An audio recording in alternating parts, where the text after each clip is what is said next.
Assalamualaikum warahmatullahi wabarakatuh. Salam sejahtera, selamat pagi semua. Selamat berhujung minggu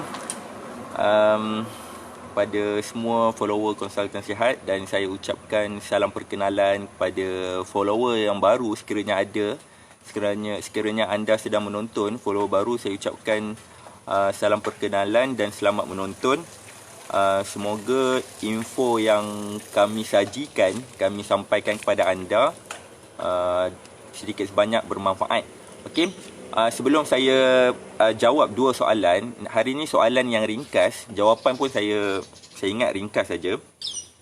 Sebelum tu saya nak nak bagi tahu, kami ada platform-platform social media yang lain. Sekiranya anda mungkin ada yang jarang buka FB tapi buka IG. Kalau anda orang IG, anda boleh juga tengok info-info, video-video di IG Konsultan Sihat.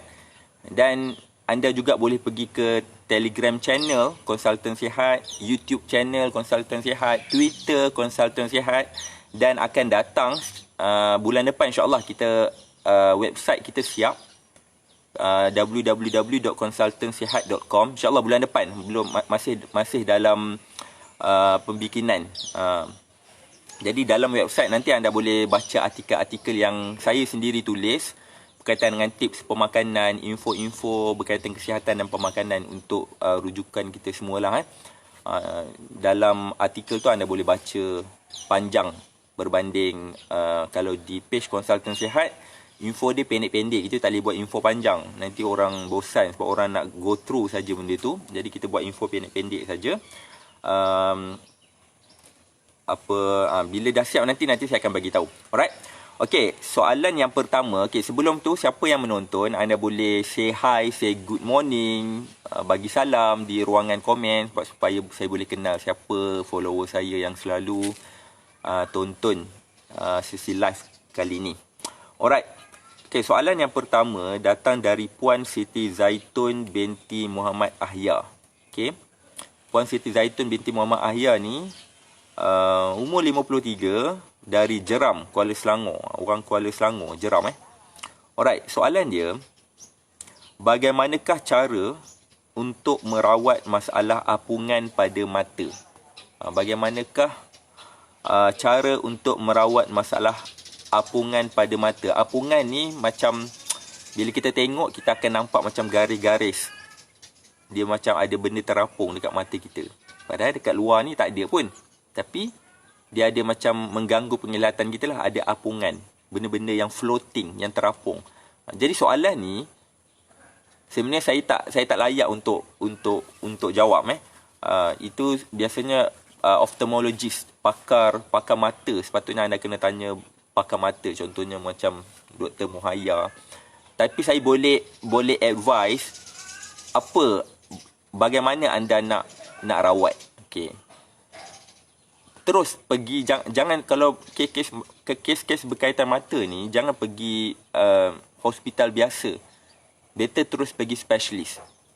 Orang yang ada masalah rabun, orang yang ada masalah katarak, glaukoma, apa-apa yang berkaitan mata, terus pergi ophthalmologist, pakar mata, specialist ophthalmologist, pakar mata. Yang paling terkenal sekarang ni Dr. Muhaya. Dia ni mana-mana klinik mata, pakar mata, anda boleh berjumpa. Jadi berkaitan apungan mata ni, ini kita kategorikan sebagai masalah macam ni, kita kategorikan sebagai kecederaan fizikal, benda yang fizikal, yang mana kita kena treatment, physical treatment. Contohnya katarak. Katarak itu maksudnya biasanya ada selaput pada mata yang menyebabkan penglihatan kita tu tak jelas. Jadi selaput tu perlu dibuang. Dia tak ada makanan apa yang boleh hilangkan selaput. Sebab dia kategori fizikal. Kecederaan fizikal, physical injuries. Masalah fizikal. Ada selaput, kita buang saja selaput tu. Masalah jadi clear. Jadi tak ada pemakanan yang makan selaput boleh hilang. Tak ada. Dia perlukan treatment. Dia umpama tangan.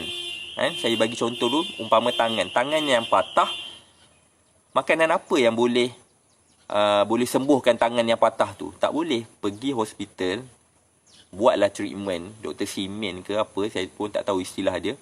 Buat treatment, and then barulah kita fikir makanan apa yang boleh cepatkan tangan yang disimen tu, tangan yang dah patah tu, macam mana kita nak cepatkan pemulihan dia. Itu bahagian pemakanan. Ataupun bahagian apa makanan yang kita boleh kita tak nak elakkan lagi, kita nak elakkan supaya bila berlaku jatuh, kemalangan, tangan kita tak mudah patah, tak mudah retak. Bagaimana kita nak kuatkan tulang, itu bahagian pemakanan. Sama juga dengan kalau mata, bagaimana nak elak masalah apungan pada mata, benda-benda yang floating pada penglihatan tak jelas, nak elak masalah glaukoma, nak elakkan masalah cataract, kan, dan sebagainya. Itu bahagian pemakanan. Itu bolehlah saya cadangkan, banyakkan makan makanan yang kaya dengan vitamin A. Selain pada vitamin A, vitamin C dan E juga support untuk untuk support oksidatif. Kita elak daripada tekanan oksidatif pada tubuh badan kita. So ACE, dia vitamin A, C, E. Jadi yang tu untuk elak, untuk elak tak nak bagi rabun,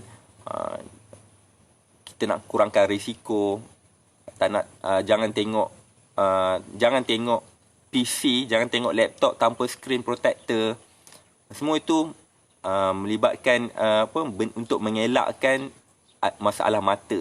Tapi kalau dah ada masalah cataract, apungan pada mata yang tadi Puan Zaitun tanya, glaukoma, tak boleh dirawat dengan pemakanan. You telan suplemen yang tinggi, kaya dengan lutein. Ini antara benda-benda yang bagus untuk mata. Lutein, astaxanthin, itu semua support mata. Tapi masalah fizikal, selaput dan sebagainya, itu memang kena buat treatment. Selepas buat treatment, baru kita fikir apa pemakanan yang bagus untuk jaga mata kita, untuk panjang penggunaan akan datang nanti. Supaya kita boleh guna dengan baik pada masa akan datang lagi, supaya dia kekal baik. Okey, saya cadang pergi specialist. Yang ni saya tak boleh jawab secara makan apa nak hilangkan apungan. Tak boleh, bukan bidang pemakanan. Boleh jumpa ophthalmologist. Ada kawan saya dia rabun jauh sehingga power dia 300 lebih. Tinggi 300 ke 400 lebih macam tu lah. Pergi jumpa Prof Muhaya, Dr. Muhaya. Buang dia punya ni saja. Dia ada LASIK treatment dia. Hilang terus masalah rabun. Simple. Itu cepat. Benda yang dia, kalau rabun ni dia boleh hilangkan. Saya pun ada masalah rabun. Tinggal lagi saya tak suka pakai spek. Kalau saya drive saja saya akan pakai spek mata. Kalau tak drive saya tak pakai sebab saya rimas berpeluh. Ini saya biarkan. Tengoklah tahun depan ke ada perancangan juga saya nak buat treatment. Power saya tak banyak, 100 lebih ke 200 macam tu saja.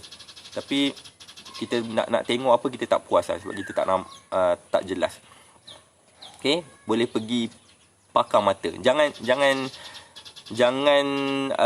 bertangguh-tangguh lagi.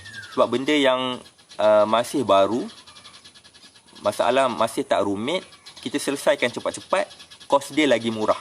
Berbanding dah rumit, baru nak ni, kos dia lagi tinggi. Sebab rawatan LASIK tu pun, kalau pergi kat Prof Muhaya pun, dia tengok pada masalah. Makin teruk masalah tu, makin tinggilah charge dia. Alright, itu yang saya boleh advise. Bukan advice secara direct, secara indirectly, pergi jumpa ophthalmologist, pakar mata. Tak sakit pun, sekarang teknologi canggih, tak ada risiko pun sebenarnya. Alright, okey, itu soalan yang pertama. Saya tengok siapa yang masuk sana ni. Puan Nasriah. Waalaikumsalam. Zanita Abu Bakar. Waalaikumsalam. Nur Razia Mukhtar. Waalaikumsalam Ramlah Yunus. Siti Khadijah. Waalaikumsalam. Aisyah Tahir. Waalaikumsalam. Nur Rahim Sharif. Okey, soalan yang kedua datang dari Puan Syafiqah Umur 53. Oh, sama umur 53 dari Ampang. Dia tanya, nak tanya berkaitan dengan rehydrated foods. Rehydrated foods ke ataupun dehydrated foods? Rehydrated tu maksudnya makanan yang ditambahkan air. Kalau dehydrated foods yang diekstrak keluar air. Dia buat contoh kat sini, contoh daun moringa, ubi bit, halia, semua dijadikan serbuk. Soalan saya masih kekal ke nutrisinya. Kalau dijadikan serbuk itu maksudnya dehydrated food, bukan rehydrated, dehydrated. Maksudnya kita buang air dia.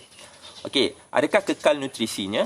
Kalau kita makan serbuk halia, kita makan serbuk kunyit, adakah serbuk kunyit khasiat dia sama dengan kita makan kunyit hidup?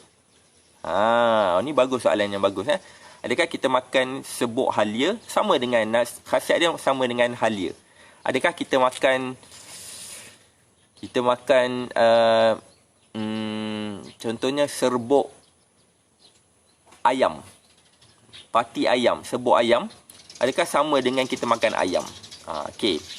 Dia bergantung pada cara ekstrak. Ini extraction ni antara yang saya selalu buat dalam makmal. Waktu buat research, dulu saya selalu buat extraction, proses extract ni dari dalam makmal. Kita nak extract something. Okey. Dia bergantung pada apa benda kita nak extract. Ada extract, kita extract benda simple saja. Contohnya dulu waktu saya buat master dulu, ada satu kajian lab mate saya, kawan-kawan satu lab, dia buat kajian, dia bagi tikus makan kurma.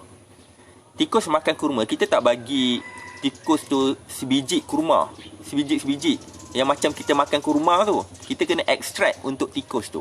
Tikus tu tak boleh makan sebiji-sebiji. Kita tak bagi makan sebiji, kita bagi extraction. So kita kena extract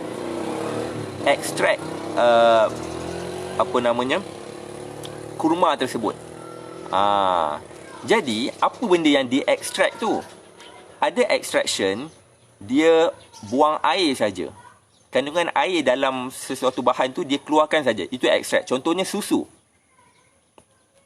Susu fresh milk dijadikan tepung. Tepung tu adalah ekstrak susu. Bagaimana susu tepung dia boleh ekstrak? Dia buangkan air, dehydratekan air, buang air, jadilah susu tu tak ada air, dia jadi tepung semata-mata. Adakah susu tepung khasiat dia sama dengan fresh milk?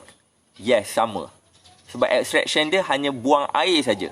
Jadi bila buang air, susu tepung, kita ambil susu tepung, kita bancuh dalam cawan, kita letak air, sama khasiat dia macam fresh milk. Malah kualiti dia lebih baik lagi daripada fresh milk, susu tepung. Sebab bila dah jadi tepung, dia kering. Bila kering, susah. Tempat yang kering ni sangat tak sesuai untuk pembiakan bakteria. Jadi dari segi toksikologi, dari segi kualiti dia, dari segi bacterial infection, sangat susah bakteria nak infected pada susu tepung. Maka susu tepung lagi bagus berbanding dengan fresh milk. Dari segi nutrisi, nutritional value, sama. Tak ada beza, sama. Sama. Sebab dia ekstrak tu hanya dia buang air saja. Dia buang air saja pada susu tepung tu. Itu extraction. Right? Kalau ekstrak macam tu, hanya dia buang air saja, maka sama khasiat dia. Malah yang ekstrak tu lagi bagus berbanding dengan susu fresh milk, sebab dia lembab. Jadi bila lembab, kita kena preserve dia betul-betul. Kalau dia tak kalau kita perah susu, contohnya kita perah susu direct daripada lembu, kita tak boleh simpan dia dekat room temperature. Nanti beberapa jam, susu tu akan jadi basi, dia infected. Sebab dia adalah liquid. Bila liquid adalah medium terbaik untuk bacterial infection.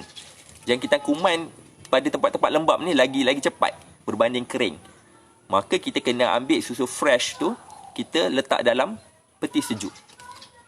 Letak dalam peti sejuk pun, biasanya kalau fresh betul kan, kita letak dalam peti sejuk, Dia tak tahan lama. 1 hari pun dia dah start masam. Kalau kita tak buka, kalau kita tak buka botol dia, maknanya kita perah betul kan? Kita perah direct daripada lembu, letak dalam botol, kita tutup. Selang dalam 2 hari, 3 hari, kita tak buka botol tu. Selang 2-3 hari, susu tak akan jadi masam. Adakah susu tu basi? Kalau botol tu kita tak buka langsung, sejak perah tu, dia tak basi, kita boleh minum. Tapi dia jadi masam. Dia masam sebab apa? Sebab dia dah fermented oleh bakteria probiotics bakteria. Susu tu dah jadi yogurt, kita boleh makan. Tapi kalau kita buka tutup, udara terdedah dengan oksigen, pada masa sama kita masuk dalam peti ais, tapi dibuka tutup. Susu tu lama-lama akan jadi macam pahit. Dia tak rasa masam, dia jadi macam pahit. Pahit bukan disebabkan probiotik, disebabkan patogenik bakteria. Sebab itulah kalau susu fresh kita nak bagi tahan lama, ada 2 kaedah. Sama ada kita buat Allahu Akbar, UHT kan dia, ataupun pasteurize kan dia. 2 ni saja. Pasteurize pun bila buka botol, kita tak boleh tinggal 1 minggu, dia akan rosak juga susu tu. So renyahnya nak handle susu fresh. Sebab itulah orang buat extraction, jadikan susu tepung. Hanya buang air saja. So ini satu kaedah extraction, hanya buang air saja. Jadi dari segi nutritional value, susu tepung lagi dari segi nutritional value sama saja kualiti dia. Fresh milk pun sama, susu tepung pun sama. Dari segi nilai nutrisi, khasiat dia tetap sama. Tapi dari segi kualiti, of course lah susu tepung ni lagi bagus, lagi kualiti, terjamin dari segi bakteria. Okey. Bahan-bahan lain contohnya macam sebut kunyit. Sebut kunyit saya nak pastikan, sebut kunyit itu adakah dia cara proses untuk jadikan sebut dia tak tambah apa-apa bahan? Adakah dia ekstrak itu ambil kunyit hidup jadikan powder semata-mata, ataupun dia ada ekstrak buang something? Saya tak pasti. Tapi kalau dia hanya buang air saja, extraction dia hanya buang air saja, maka kunyit hidup dengan sebut kunyit sama je khasiat dia. Dia macam gula pasir. Gula pasir tu datang daripada tebu. Dia ekstrak dari tebu. Tetapi dia tak ekstrak keseluruhan. Dia bukan buang, dia ambil air, kan air tebu, dia tak buang air saja jadi gula, tak. Kalau dia buang air saja jadi gula, maka dia tak jadi warna putih, dia akan jadi macam gula merah. Gula merah tu itu memang betul-betul ekstrak daripada tebu. Dia ada molas, dia ada glukos, dia ada fruktos dan sebagainya. Tapi gula pasir ni dia ekstrak. Dah lah dia buang air, dia buang lagi molas, dia buang lagi dia hanya tinggal sukros saja. Fiber dah tak ada, dia tinggal sukros saja. Gula sukros saja, sebab tu dia jadi warna putih. Sebab bila dah dibuang molas, dia akan jadi putih. Itu ekstrak. Jadi of course, jadi quality nutritional value dia, gula pasir tak sama dengan kita makan tebu. Tak sama. Tebu ada molas, ada lagi benda-benda yang lain, vitamin mineral. Tapi gula tak ada vitamin mineral, tak ada molas, hanya sukros saja. Nutritional value dah kalah dah. Tak setanding. Nilai nutrisi dah lain. Kualiti pun tak sama. Itu extraction lain pula. Tengok apa kita nak extract. Ada orang, ada dalam amal, dia extract active compound, active ingredient. Anda tengok kalau anda pergi farmasi ke, anda pergi Watson ke, apa benda, anda boleh tengok ada satu, pergi cari di bahagian herbs punya, ada kapsul kurkumin. Kurkumin tu adalah active ingredient, active compound, bahan aktif, sebatan aktif yang ada dalam kunyit hidup. Kunyit hidup, sebiji kunyit hidup tu, dia ekstrak ambil kurkumin sahaja. Dalam kunyit hidup dia ada kurkumin, dia ada benda-benda yang lain. Dia ada antioksidan, dia ada vitamin yang lain. Tapi dia buang vitamin, dia ambil buang-buang mineral apa semua tu, dia buang fiber, dia buang air semua tu, dia hanya ambil kurkumin sahaja. Tu extraction tu lain pula. Jadi nutritional value dia lain. So kita ambil benda tu sahaja. Itu lain pula. Sebut kunyit ni saya tak pasti macam mana dia extract. Kalau sebut kunyit tu adalah hanya dia buang air saja, maka sebut kunyit sama dengan kunyit hidup. Khasiat dia sama dengan kunyit hidup. Halia, kalau dia extract buang air saja, fiber masih ada lagi, khasiat dia sama dengan halia. Kalau dia buang air semata-mata, khasiat dia masih sama dengan bahan asal. Itu soalan daripada Puan Syafiqah. Jadi, extraction ni satu proses saintis buat untuk memudahkan pengguna. Yang tu yang dijadikan suplemen, extract. Kita sepatutnya kita nak makan, kita nak dapatkan omega 3 daripada ikan. Kita nak ambil EPA, DHA daripada ikan. Sepatutnya kita makan ikan sardin, dia dah omega 3. Kita makan ikan kembung, bukan sardin tin lah, ikan sardin betul tu. Kita buat singgang kan. Ataupun kita rebus, kita makan. Kita sama juga ikan kembung. Kita dah dapat omega 3. Tapi omega 3 yang ada pada ikan bergantung juga cara masak dia. Kalau kita goreng, omega 3 dia dah berkurang. Jadi kita nak dapat banyak ni, macam mana ni? Nak tak nak, kita makanlah omega 3 yang saintis tolong extract untuk kita. Daripada sardin, daripada ikan kembung juga, daripada ikan laut. Tapi dia tolong extract, ambil omega 3 semata-mata. Kalau kita makan kembung direct, bukan omega 3 semata-mata. Ada omega 3, ada protein, ada vitamin E, ada mineral-mineral yang lain. Mungkin ada magnesium, kan? Ada selenium. Jadi omega 3 mungkin sikit saja, kan? Kita kena makan banyak. Tapi saintis tolong extract omega 3 semata-mata, dia jadikan soft gel. Itu kita makan. So khasiat dia lebih banyak lah berbanding kita makan ikan kembung. Sebab dia hanya omega 3. Kalau kita nak omega 3 saja, baik kita makan omega 3 saja. Sebab dia padat dengan omega 3. Itu extract. Jadi sebab tu kata, ada benda kita tengok kita nak apa. Ada benda yang susah kita nak dapat 100% dari makanan.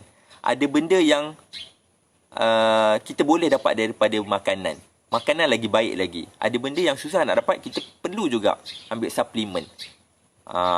Contohnya macam ni lah, ibu mengandung perlukan lebih folic acid.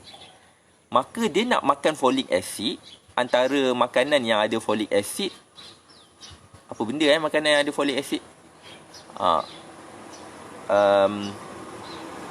Daging ada dalam daging ada folic acid. Kerang ada iron, ada juga folic acid. Buah-buah ada folic acid. Tapi ibu mengandung dia nak lebih folic acid. Jadi dia nak makan daripada makan makanan, mungkin dalam makanan itu kurang folic acid. Jadi nak tak nak, KKM kena bagi ibu mengandung ni suplemen folic acid dalam bentuk tablet, suruh makan. Jadi tablet tu dia hanya folic acid semata-mata. Jadi perlu tak? Perlulah. Suplemen perlu ikut keperluan badan. Masalah kita adalah kita sendiri tak tahu apa keperluan badan kita. Kita tengok-tengok orang je, orang makan tu okey je, aku pun nak makan tu. Makan tu okey je, aku pun nak makan tu. Tapi kita tak tahu apa keperluan badan kita, kita perlu ke benda tu. Takut-takut membazir. Yang tu extraction. Daripada extract tu yang dijadikan suplemen. Jadi tengok macam mana dia extract. Okey, kualiti dia sama. Malah dia, contohnya suplemen omega 3. Of course lah dia lebih baik kualiti dia berbanding kita ambil pada ikan kembung apa semua tu. Kalau kita memang tak cukup benda tu, kolesterol kita tinggi, kita nak turunkan kolesterol kita, ataupun kandungan HDL kita rendah, kita nak ambil dia, of course perlu benda-benda tu.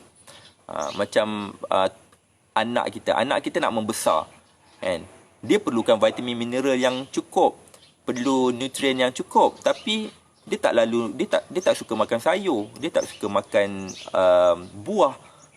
Dia suka makan telur kicap, ikan telur kicap ataupun ayam goreng, itu saja. Sebab budak-budak kan.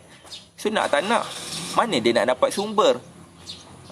Yang ni perlunya suplemen, tapi kena tahulah suplemen apa yang sesuai untuk dia. Untuk anak dia perlukan apa, kita tengok baca tumbesaran. Anak saya nanti pun kalau dia dah besar pun saya akan bagi suplemen, tapi saya tengok suplemen untuk apa. Untuk fokus untuk otak ke, makanan untuk otak. Pada masa sama kita makan juga, kita ajar dia juga makan sayur dan buah, tapi benda tu tak cukup. Kadang-kadang budak dia tak suka makan sayur dan buah. Orang tua pun saya ada jumpa tak pernah makan sayur, tak suka makan sayur. Buah dia suka makan, tapi sayur dia tak makan langsung. So perlunya juga. So perlunya makan makanan yang ekstrak ni lah yang dijadikan suplemen. So itu sedikit sebanyak ekstrak ni semua saintis yang buat. Kajian saintis yang buat. Jadi tengok ekstrak dia, apa kandungan dia, bagaimana dia ekstrak. Tapi kalau ekstrak dia hanya buang air, khasiat dia sama, nutrisi dia sama dengan bahan asal. Itu soalan yang saya dah jawab daripada Puan Syafiqah.